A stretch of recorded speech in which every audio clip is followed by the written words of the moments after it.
என் அன்பு குழந்தையே, இன்று உன் தாயானவள் உனக்கு ஒரு சந்தோஷமான வாக்கினைத்தான் தருவதற்காக வந்திருக்கின்றேன்.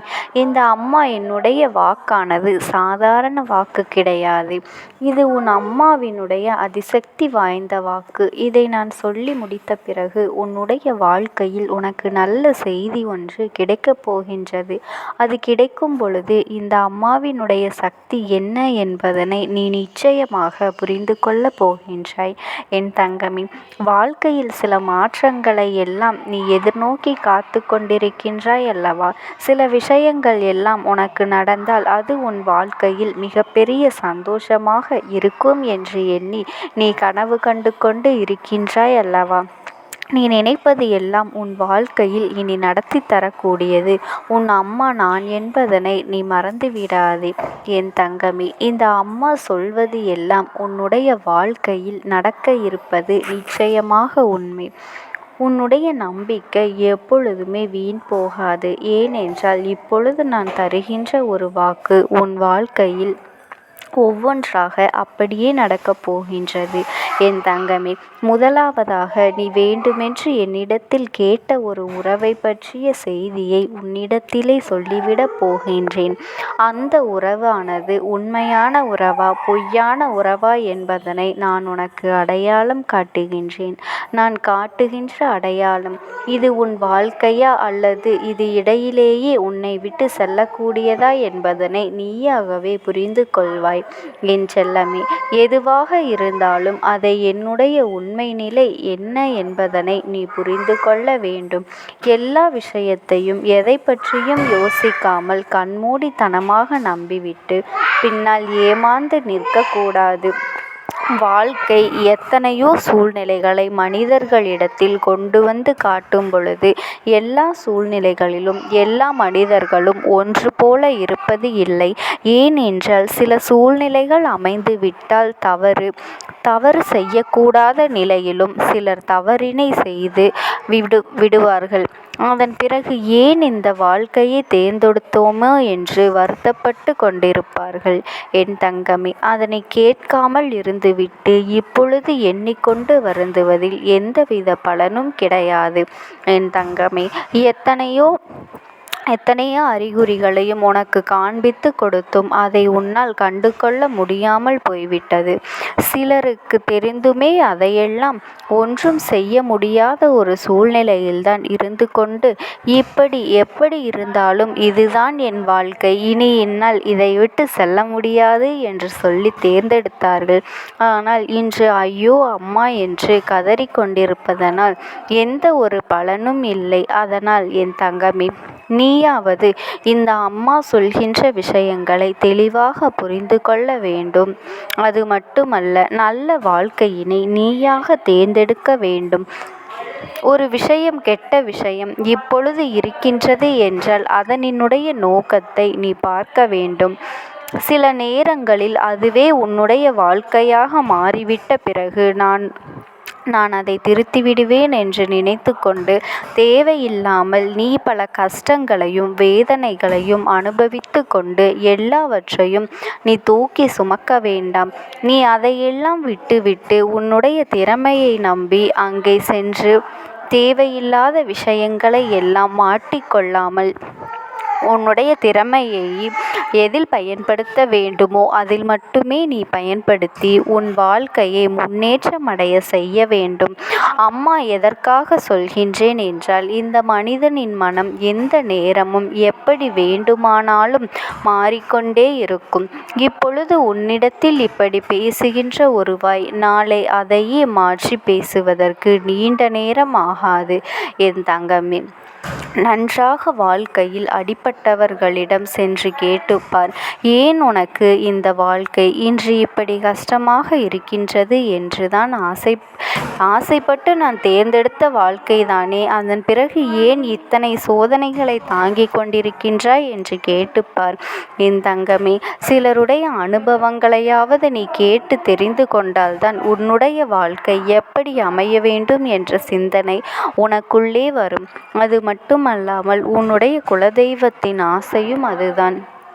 என் தங்கமே, நீ நினைக்கலாம், அம்மா எல்லோருடைய வாழ்க்கையையும் இப்படி இருக்குமா என்று சொல்லிவிட முடியாது அல்லவா? ஒவ்வொருவருக்கும் ஒவ்வொரு விதமான சூழ்நிலை என்று வரும் அல்லவா? என் தங்கமே, சூழ்நிலைகள் தான் வேறு வேறே தவிர பிரச்சனைகள் என்பது ஒன்றுதான் என்பதனை முதலில் நீ புரிந்து கொள்ள வேண்டும். எல்லோருக்கும் இருக்கும் ஒரே பிரச்சனை வாழ்க்கையில் தொடர்ந்து கொண்டுதான் இருக்கின்றது.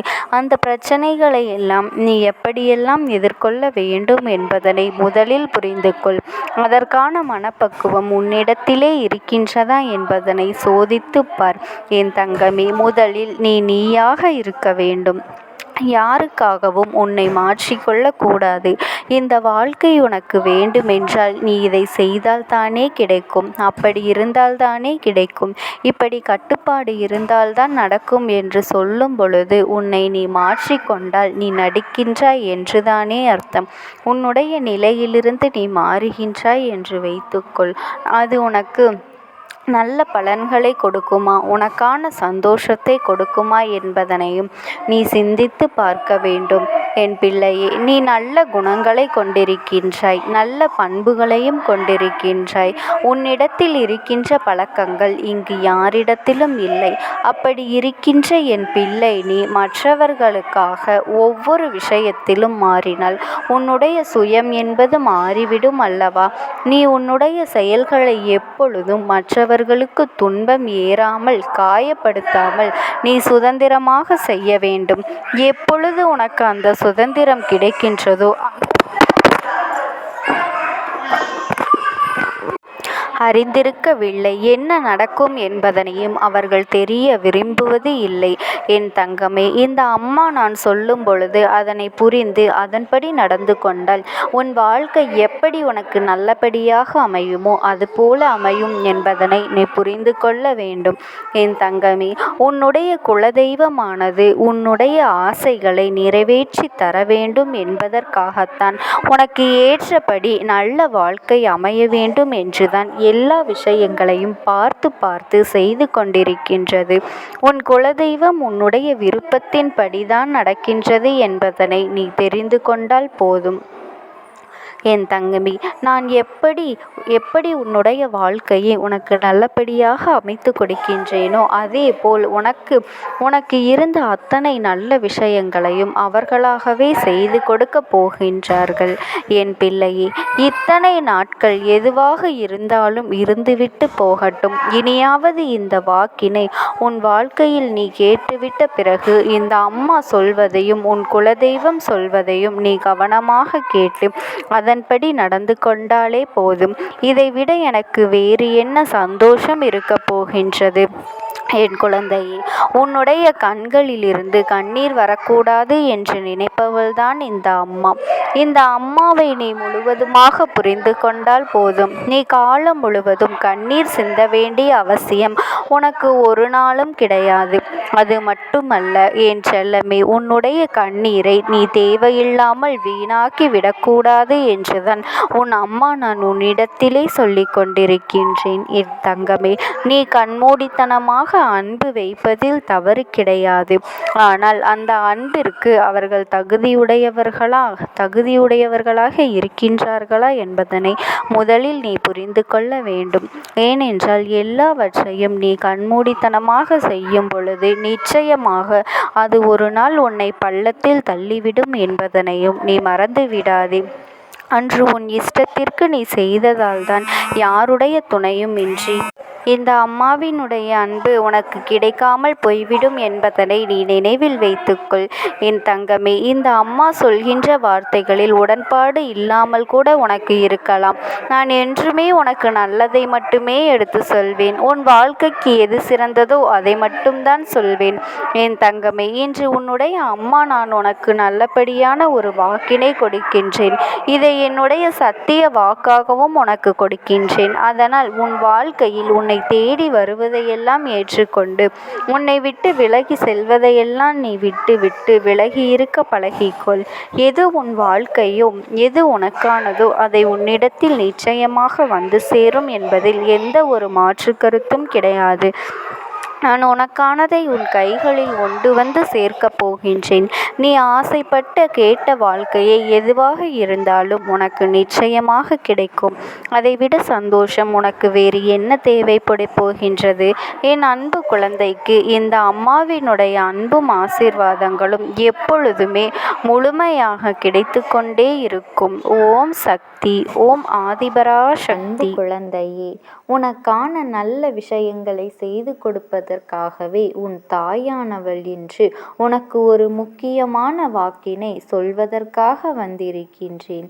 என் குழந்தையே, இந்த அம்மா சொல்வதை கேட்டு நீ பயப்பட வேண்டாம். உன் அம்மா என்றுமே உனக்கு ஒரு நல்ல விஷயங்களைத்தான் சொல்வதற்காக வந்திருக்கின்றேன். என் தங்கமே, எதை நினைத்தும் கவலைப்படாதே. நான் சொல்கின்றதை நீ மனதார கேட்டு இந்த அம்மாவின் வாக்கின்படி நடந்தால் போதும். உனக்கு நடக்க இருக்கின்ற அத்தனை நல்ல விஷயங்களும் உனக்கு தானாகவே வந்து சேர்ந்துவிடும். நீ யாரை அதிகம் நம்பினாயோ, யார் மீது அதிக அன்பு செலுத்தினாயோ, அவர்களாலேயே இன்று உன்னுடைய மனது உடைக்கப்பட்டு நம்பிக்கை துரோகத்தை தாங்கிக் கொள்ள முடியவில்லை என்று என் முன்னால் நின்று கொண்டிருக்கின்றாய். உனக்கு நம்பிக்கை துரோகத்தை செய்தவர்கள் உன்னுடன் இருந்தவர்கள் அல்லவா? நீ எந்த அளவிற்கு அவர்கள் மீது அன்பும் நம்பிக்கையும் வைத்திருந்தாயோ, அந்த அன்பை அவர்கள் இப்பொழுது தவறு என்று நினைக்கின்ற அளவிற்கு நம்பிக்கை துரோகத்தை செய்துவிட்டு சென்று விட்டார்கள். ஆனால் என் பிள்ளையே, இப்பொழுது அவர்களின் நிலை என்னவாக இருக்கின்றது என்பதனை நீ தெரிந்து கொள்ள வேண்டிய ஒரு சூழ்நிலை உனக்கு வந்திருக்கின்றது. அதற்கு காரணம், அவர்கள் செய்த அந்த துரோகத்தை நினைத்து நினைத்து நீ மனவேதனையை அடைந்ததோடு மட்டுமல்லாமல் உன்னுடைய வாழ்க்கையில் சந்தோஷமான பல நேரங்களில் நீ தொலைத்து விட்டாய். என் தங்கமே, மனமாறுதல் கூட அடைய முடியாமல் கண்ணீருக்கு மட்டுமே அதிகமான வேலையை கொடுத்துவிட்டாய். மாறாக உன்னுடைய அன்றாட நடவடிக்கைகளில் ஏகப்பட்ட மாற்றங்கள் வேறு விதமாக நடந்துவிட்டது. வேறு எந்த ஒரு விஷயத்தையும் முன்பு போல உன்னால் தெளிவாக செய்ய முடியவில்லை. இவையெல்லாம் இன்று எங்கே உன்னை கொண்டு வந்து நிறுத்தியிருக்கின்றது தெரியுமா? இந்த வாழ்க்கையே இனிமேல் நமக்கு வேண்டாம் என்று நினைக்கின்ற அளவிற்கு இந்த உடலில் இந்த உயிர் எதற்காக இருக்கின்றது என்று நீ நினைக்கின்ற அளவிற்கு என் பிள்ளையின் வாழ்க்கை இவ்வாறு இக்கட்டான சூழ்நிலைக்கு உன்னை தள்ளிவிட்டது. என் குழந்தையே, உன்னை இந்த நிலைக்கு தள்ளியவர்களின் நிலை இப்பொழுது எப்படி இருக்கின்றது என்பதனை நீ தெரிந்து கொண்டால்தானே உன்னுடைய மனது நிம்மதியடையும். என் பிள்ளையே, என் தங்க பிள்ளையே, நம்பிக்கை துரோகத்தை செய்வதற்கு முன்னால் அவர்களுக்கு எவ்வளவு நெஞ்செழுத்தம் இருக்க வேண்டும்? நாம் செய்கின்ற இந்த செயலினால் ஒருவரினுடைய மனது எவ்வளவு காயப்படும் என்றோ, ஊர் என்ன பேசும் என்றோ, சமுதாயத்தில் எவ்வளவு அவமானம் வரும் என்றோ, குடும்ப கௌரவம் உடைக்கப்படும் என்றோ ஒரு துளியாவது எண்ணி பார்க்க வேண்டாமா? எப்படியெல்லாம் ஒருவரினுடைய மாற்றங்களை எதிர்பார்த்து ஒரு கேவலமான விஷயத்தை செய்கின்றார்கள் என்றால் அவர்களின் மனதில் எத்தனை கெட்ட எண்ணங்கள் இருந்திருக்கும், எத்தனை இழிவான எண்ணங்கள் இருந்திருக்கின்றது. ஒரு முறை என் குழந்தை, நீ சிந்தித்து பார்த்திருந்தால் மதிப்பும் மரியாதையும் குறையாமல் இருந்திருக்குமே. மற்றவர்கள் மதிப்பதற்கு கூட தகுதியில்லாத குணங்கள் அல்லவா இந்த கேடு கெட்ட ஜென்மத்திற்கு வந்திருக்கின்றது.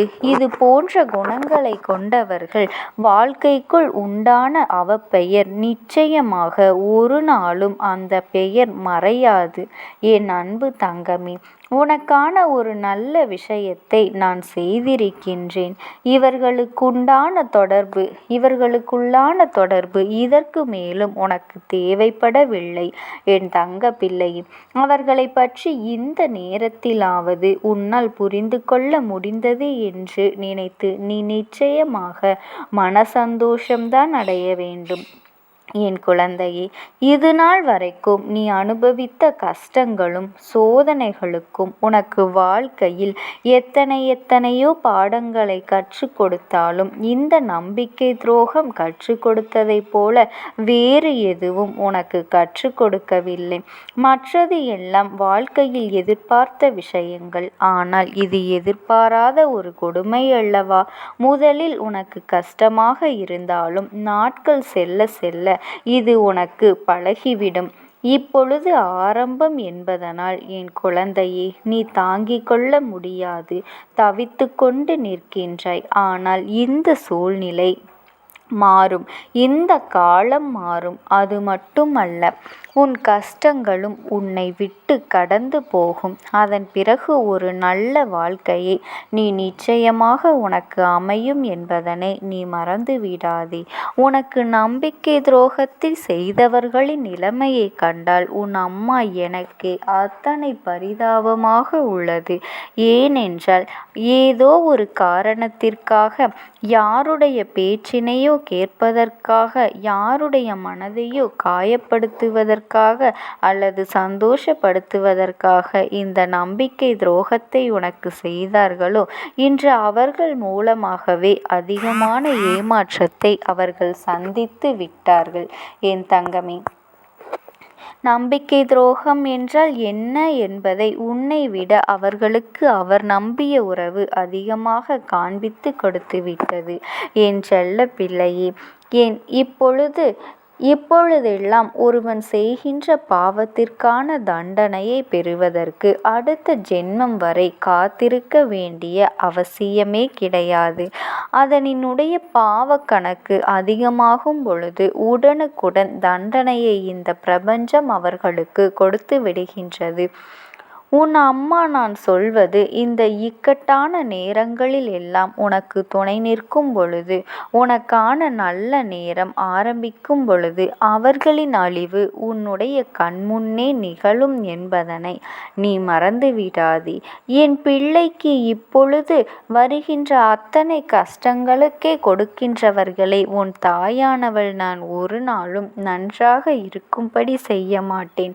என் தங்கமே, நீ வேண்டுமானால் அவர்கள் உன் உறவு என்று அவர்கள் செய்த துரோகத்தை நீ மறந்துவிடலாம். ஆனால் ஒரு நாளும் உன் அம்மாவினுடைய பாவ கணக்கிலிருந்து அது விலகியே விடாது. என் தங்கமே, நீ மற்றவர்களிடத்தில் இரக்க குணத்தோடு அன்பு பாராட்டுகின்றாய். ஆனால் அவர்களுக்கான விதை துரோகத்தில் அல்லவா ஆரம்பித்திருக்கின்றது. அப்படி இருந்தால் வாழ்க்கையே முள்செடி போல ஒவ்வொரு நாளும் அவர்களை குத்தி குத்தி கிழித்து கொண்டிருக்கின்றது. அதை யாராவது தடுத்து நிறுத்த முடியும்? அவர்களின் வினைப்பயனை அவர்களே அனுபவிக்கின்றார்கள்.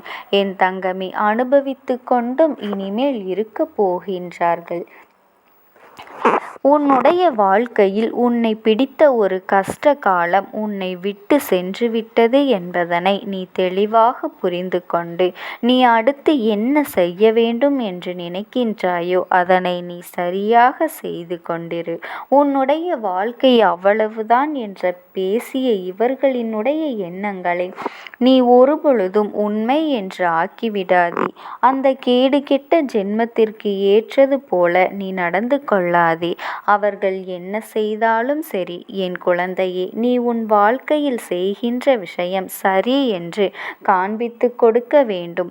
உன்னை விட்டு பிரிந்ததற்கும் உனக்கு ஏற்படுத்திய இந்த துரோகத்திற்கும் எத்தனை தவறு செய்துவிட்டோம் என்று அவர்களே வருந்தி உன்னிடம் வந்து சேர்வார்கள். என் தங்கமே, இது இந்த அம்மாவினுடைய சத்திய வாக்கு. அவர்கள் முழுவதுமாக வருந்த போகின்றார்கள். ஏனென்றால் அவர்கள் எடுத்த தவறான முடிவினால் அவர்களின் வாழ்க்கை சிதைந்து போயிருக்கின்றது என்றும் இனி மீண்டும் சரியாக்குவது என்பது முடியாத காரியம் என்றும் அவர்கள் உனக்கு செய்த துரோகத்தை அவர்கள் உணர்ந்து விட்டார்கள். அவர்கள் நம்பிய உறவு அவர்களுக்கு கொடுத்து விட்டது.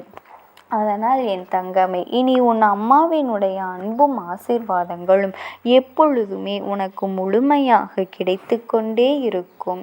ஓம் சக்தி. ஓம் ஆதிபரா சக்தி.